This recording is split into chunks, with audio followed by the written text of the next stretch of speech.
Assalamualaikum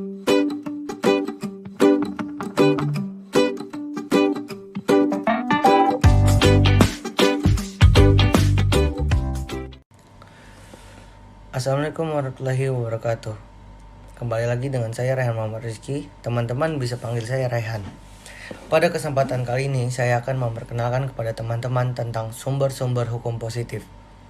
Adapun referensi buku yang saya gunakan yaitu buku Pengantar Hukum Indonesia yang ditulis oleh dosen saya, Ibu Nengyani Nurhayani, SHMH. Yang kedua, ada buku dari Dr. Helina Manulang, SHMH, yang berjudul Pengantar Ilmu Hukum di Indonesia. Yang ketiga, yaitu dari Dr. Rahman Syamsuddin, SHMH, yang berjudul Pengantar Hukum Indonesia. Baik, kita mulai dari definisi terlebih dahulu. Dalam buku Dr. Rahman Syamsuddin, SHMH, yang berjudul Pengantar Hukum Indonesia, yang merupakan hukum Indonesia, beliau menyatakan bahwa sumber hukum dapat diartikan sebagai bahan-bahan yang menjadi dasar dalam pengadilan untuk memutus perkara. Kata sumber hukum dapat digunakan sebagai beberapa arti. Yang pertama, sebagai asas hukum yang merupakan permulaan hukum. Misalnya, kehendak Tuhan akan manusia dan jiwa bangsa. Yang kedua, menunjukkan hukum terdahulu yang memberi bahan-bahan kepada hukum yang sekarang berlaku. Misalnya hukum Perancis, hukum Romawi. Yang ketiga, sebagai sumber berlakunya, yaitu yang memberi penguatan berlakunya secara formal kepada peraturan hukum atau kuasa. Atau masyarakat juga bisa sebagai sumber dari mana kita dapat mengenal hukum, misalnya dokumen, undang-undang, lontar, dan batu tertulis. Yang kelima, sebagai sumber terjadinya hukum atau sumber yang menimbulkan dari uraian yang telah saya sampaikan, dapat disimpulkan bahwa sumber hukum adalah tempat di mana kita dapat melihat bentuk perwujudan hukum. Dengan kata lain, sumber hukum adalah segala sesuatu yang dapat menimbulkan atau melahirkan hukum. Jadi, tingkatnya sumber hukum dapat juga disebut asal mula. Lalu, selanjutnya mengenai jenis sumber hukum, beberapa hukum membagi sumber hukum yang masing-masing bisa berbeda satu sama yang lainnya. Contohnya, seperti apa beliau membagikan jenis sumbernya hukum jadi 4. Itu sumber hukum dalam arti historis, sumber hukum dalam arti teologis, lalu sumber hukum dalam arti filosofis, sumber hukum dalam arti formil. Sedangkan Ahmad Sanusi membagi sumber hukum menjadi 2 kelompok. Sumber hukum normal terbagi menjadi sumber hukum yang langsung atas pengakuan undang-undang, dan yang kedua, sumber hukum abnormal. Adapun membagi sumber hukum menjadi 2, yaitu sumber hukum material dan sumber hukum formil. Dari beberapa pendapat para ahli yang telah saya sampaikan, umumnya jenis sumber hukum ini dibagi atas 2, yaitu sumber hukum material dan sumber hukum formil. Adapun pengertian sumber hukum material oleh Dr. Helina Manulang, SHMH, dalam bukunya yang berjudul Pengantar Ilmu Hukum Indonesia, beliau menyatakan bahwa sumber hukum material adalah sumber hukum yang menentukan isi kaidah hukum dan terdiri atas yang pertama, perasaan hukum seseorang atau pendapatmu. Kalau yang kedua, agama. Yang ketiga, kebiasaan. Dan yang keempat, politik hukum. Dan pemerintah sumber hukum material, yaitu tempat materi hukum itu diambil. Sumber hukum material ini merupakan faktor yang membantu pembentukan hukum. Sumber hukum material dapat ditinjau dari berbagai sudut, misalnya dari sudut ekonomi, sosiologi, filsafat, dan sebagainya. Contoh seperti misalnya seorang ahli ekonomi mengatakan bahwa kebutuhan-kebutuhan ekonomi pada masyarakat itulah yang menyebabkan timbulnya hukum. Adapun salah satu contoh lagi, yaitu misalnya seorang ahli kemasyarakatan atau yang biasa kita sebut sosiolog akan mengatakan bahwa yang menjadi sumber hukum adalah peristiwa-peristiwa yang terjadi di masyarakat. Adapun definisi dari sumber hukum formil, jadi sumber hukum formil ini merupakan tempat atau sumber dari mana suatu peraturan memperoleh kekuatan hukum. Hal ini berkaitan dengan bentuk atau cara yang menyebabkan peraturan hukum itu berlaku. Adapun jenis-jenis hukum formil, yang pertama adalah undang-undang. Yang kedua, kebiasaan atau caste system. Lalu yang ketiga, keputusan-keputusan hakim atau jurisprudence. Yang keempat adalah traktat. Lalu ada pendapat sarjana hukum atau doktrin. Baik, saya akan menjelaskan pengertian dari jenis-jenis sumber hukum formil sendiri. Yang pertama, ada undang-undang. Jadi undang-undang ini merupakan peraturan negara yang mempunyai kekuatan mengikat, diadakan dan dipelihara oleh para penguasa negara. Menurut undang-undang mempunyai dua arti, yaitu undang-undang dalam arti formil, yang mana setiap keputusan pemerintah yang merupakan undang-undang karena cara pembuatannya misalnya dibuat oleh pemerintah bersama-sama dengan parlemen. Yang kedua, undang-undang dalam arti material, yang mana setiap keputusan pemerintah yang menurut isinya mengikat langsung setiap penduduk. Kalau yang kedua, tentang kebiasaan-kebiasaan ini merupakan perbuatan manusia yang terus-menerus dilakukan berulang-ulang. Dalam hal yang apabila sesuatu kebiasaan tertentu diterima oleh masyarakat dan kebiasaan itu selalu berulang-ulang dilakukan sedemikian rupa sehingga tindakan yang berlawanan dengan kebiasaan itu biasakan sebagai pelanggaran perasaan hukum. Dengan demikian timbullah suatu kebiasaan hukum yang oleh pergaulan hidup dipandang sebagai hukum. Contohnya, apabila seorang pemisahannya sekali menerima 10% dari hasil penjualan atau pembelian upah sebagai dan hal ini terjadi berulang-ulang, dan juga komisioner yang lain pun menerima upah yang sama yaitu 10%, maka timbul suatu kebiasaan yang lambat laun berkembang menjadi hukum kebiasaan. Lalu yang ketiga, tentang keputusan-keputusan hakim atau jurisprudensi. Jadi peraturan pokok yang pertama pada zaman Hindia Belanda adalah A. Indonesia yang disingkat AB atau ketentuan-ketentuan umum tentang peraturan perundang-undangan untuk Indonesia. Jadi dikeluarkan pada tanggal 30 April 1847 yang termuat dalam 1847 nomor 23 saat ini masih berlaku berdasarkan pasal 11 Aturan Peralih Undang-Undang Dasar 1945 yang menyatakan bahwa segala badan negara dan peraturan yang ada masih berlaku selama belum diadakan yang baru menurut Undang-Undang Dasar menurut pasal 22 AB. Hakim yang menolak untuk menyelesaikan suatu perkara dengan alasan bahwa peraturan perundang yang bersangkutan tidak menyebutkan atau tidak jelas, maka ia dapat dituntut untuk dihukum. Karena menolak mengadili, jadi berdasarkan ketentuan pasal 22 AB, jelaslah bahwa seorang hakim dapat membuat peraturan sendiri untuk menyelesaikan suatu perkara. Dengan demikian, apabila undang-undang ataupun kebiasaan tidak memberi peraturan yang tidak dapat dipakai untuk menyelesaikan perkara, maka hakim haruslah membuat peraturan sendiri.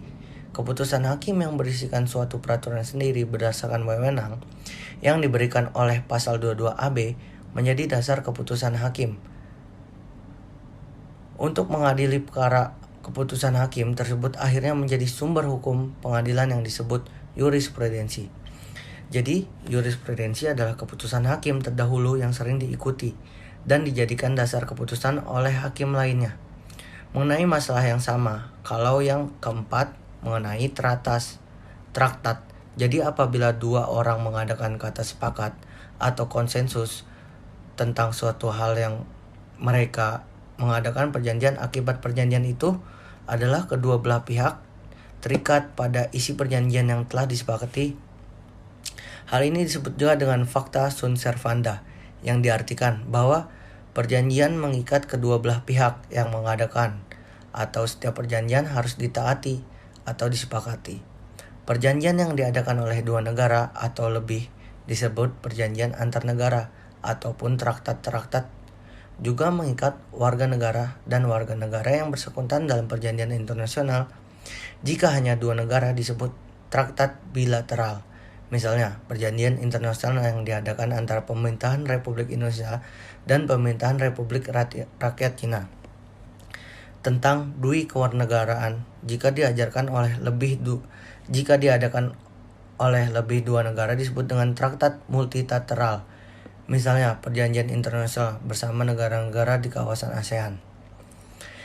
Apabila ada transaksi multilateral memberikan kesempatan kepada negara yang pada mulanya tidak ikut tetapi kemudian menjadi pihaknya, maka tersebut adalah traktat kolektif atau raksa terbuka. Misalnya Piagam Perserikatan Bangsa-Bangsa. Yang kelima atau yang terakhir, dan dari jenis sumber hukum formil ini yaitu pendapat sarjana hukum atau doktrin. Jadi pendapat sarjana hukum yang ternama juga mempunyai kekuasaan dan berpengaruh dalam pengambilan keputusan. Oleh hakim dalam jurisprudensi terlihat bahwa hakim berpegang pada pendapat seorang atau beberapa sarjana hukum yang terkenal. Dalam ilmu pengetahuan hukum ini, dalam penetapan apa yang akan menjadi dasar keputusannya. Hakim sering menyebut atau mengutip pendapat seorang sarjana hukum mengenai soal yang harus diselesaikan. Apalagi jika seorang sarjana hukum itu menentukan bagaimana seharusnya, maka pendapat ini akan menjadi dasar keputusan hakim tersebut. Adapun Mahkamah Internasional dalam Piagam Mahkamah Internasional atau International Court of Justice pada pasal 38 ayat 1 mengakui bahwa dalam menimbang dan memutuskan suatu perselisihan dapat menggunakan beberapa pedoman, antara lain sebagai berikut. Yang pertama, perjanjian-perjanjian internasional. International Convention. Yang kedua, kebiasaan-kebiasaan internasional atau international kebiasaan-kebiasaan internasional. Yang keempat, asas-asas hukum yang diakui oleh bahas tentang tata urutan peraturan undang-undang. Jadi dalam buku Pengantar Hukum Indonesia oleh Ibu Neng Yani Nurhayani SHMH menyatakan bahwa dalam sistem hukum Indonesia, tata urutan peraturan perundang-undangan dapat dilihat dari TAP MPRS nomor 20 MPRS 1966 tentang Memorandum DPR GR mengenai sumber tertib hukum Republik Indonesia dan tata urutan peraturan perundang Republik Indonesia ini. Dalam hal ini ditegaskan bahwa bentuk-bentuk peraturan Republik Indonesia menurut Undang-Undang Dasar 1945 adalah: pertama, Undang-Undang Dasar Republik Indonesia 1945. Undang-Undang Dasar 1945 ini merupakan sumber hukum tertinggi di Indonesia atau supremasi yang harus ditaati baik oleh rakyat maupun oleh alat-alat membuat perlengkapan negaranya. Pancasila sebagai dasar atau tercantum di dalamnya bentuk Undang-Undang 1945 ini berupa konstitusi tertulis. Landasan konstitusional peraturan perundang-undangan Dasar 1945 adalah pasal 3 ayat 1 Undang-Undang Dasar Negara Republik Indonesia tahun 1945. Pasal 37 Undang-Undang Dasar Negara Republik Indonesia tahun 1945 adalah ketetapan MPR. Jadi ketetapan MPR atau yang biasa disebut dengan Majelis Permusyawaratan Rakyat ini adalah bentuk putusan majelis yang berisi hal-hal yang bersifat penetapan atau ketetapan MPR, merupakan peraturan perundang-undangan yang secara hierarki berada di bawah Undang-Undang Dasar 1945. Dan di atas undang-undang yang ketiga ada undang-undang atau peraturan pemerintah pengganti undang-undang yang biasa kita sebut undang-undang, atau yang disingkat hukum adalah peraturan perundang-undangan yang dibentuk oleh Dewan Perwakilan Rakyat. Dengan persetujuan bersama Presiden, undang-undang memiliki kedudukan sebagai aturan main bagi rakyat untuk konsolidasi posisi politik dan hukum untuk mengatur kehidupan bersama dalam rangka mewujudkan tujuan dalam bentuk negara. Undang-undang dapat pula dikatakan sebagai kumpulan-kumpulan prinsip yang mengatur kekuasaan, pemerintahan, hak rakyat, dan hubungan di antara keduanya. Adapun landasan formil untuk peraturan perundang-undangan atau UU adalah pasal 5 ayat 1 Undang-Undang Dasar Republik Indonesia tahun 1945, yaitu untuk rancangan undang-undang yang datang dari Presiden atau pemerintah selalu ada pasal 20 Undang-Undang Dasar Negara Republik Indonesia tahun 1945 dan pasal 21 Undang-Undang Dasar Republik Indonesia tahun 1945. Untuk rancangan undang-undang yang datang dari DPR, peraturan pemerintah pengganti perundang-undangan adalah peraturan perundang-undangan yang ditetapkan oleh Presiden. Dalam hal ini kegentingan yang memaksa materi muatan peraturan pemerintah pengganti undang-undang adalah sama dengan materi muatan perundang-undangan oleh presiden. Setelah diundangkan Perpu harus diajukan ke DPR dalam persidangan yang berikut dalam bentuk pengajuan RUU tentang penetapan Perpu menjadi undang-undang peraturan perundang-undangan, yaitu pasal 22 Undang-Undang Dasar 1945. Kalau yang keempat adalah peraturan pemerintah yang kita sebut PP. Peraturan pemerintah atau PP ini adalah peraturan perundang-undangan di Indonesia yang ditetapkan oleh Presiden untuk menjalankan undang-undang sebagaimana mestinya. Materi muatan peraturan pemerintah adalah materi untuk menjalankan undang-undang sebagaimana mestinya di dalam Undang-Undang Nomor 10 Tahun 2004 tentang teknik pembuatan undang-undang, bahwa peraturan pemerintah sebagai aturan organik daripada undang-undang menurut kakinya tidak boleh tumpang tindih atau bertolak belakang dengan tolak belakang. Peraturan pemerintah ditandatangani oleh Presiden. Landasan formil konstitusional peraturan perundang-undangan untuk peraturan pemerintah atau PP adalah pasal 5 ayat 2 Undang-Undang Dasar Negara Republik Indonesia tahun 1945. Lalu yang kelima mengenai keputusan Presiden atau Kepres adalah peraturan perundang-undangan di Indonesia yang dikeluarkan oleh Presiden untuk melakukan ketentuan undang-undang sebagaimana mestinya. Adapun landasan konstitusional peraturan perundang-undangan adalah pasal 4 ayat 1 Undang-Undang Negara Republik Indonesia tahun 1945 adalah peraturan-peraturan pelaksanaan lainnya seperti peraturan menteri, instruksi menteri dan lainnya. Ini merupakan peraturan pelaksanaan yang dikeluarkan sebagai tindak lanjut peraturan sebelumnya. Peraturan ini dikeluarkan oleh perangkat eksekutif atau menteri dalam bentuk instruksi menteri selanjutnya mengenai teori Stephen Bow atau teori Hans Kelsen. Jadi Hans Kelsen ini merupakan ahli hukum atau filsuf yang berasal dari Austria. Jadi teori Stephen Bow ini adalah teori mengenai sistem oleh Hans Kelsen yang menyatakan bahwa sistem hukum merupakan sistem anak tangga dengan kaidah berjenjang, di mana norma hukum yang paling rendah harus berpegang pada norma hukum yang lebih tinggi. Dan kaidah hukum yang tertinggi seperti konstitusi harus berpegang pada norma hukum yang paling mendasar. Atau norma hukum yang paling dasar bentuknya tidak konkret. Contoh, norma hukum yang paling dasar adalah Pancasila. Dari pemaparan materi yang telah saya sampaikan dapat disimpulkan bahwa sumber hukum yaitu asal mula hukum. Dengan apa yang saya sampaikan kepada teman-teman, saya harap teman-teman dapat mengerti dan bisa mempelajari apa yang telah saya sampaikan. Selebihnya saya ucapkan terima kasih. Assalamualaikum warahmatullahi wabarakatuh.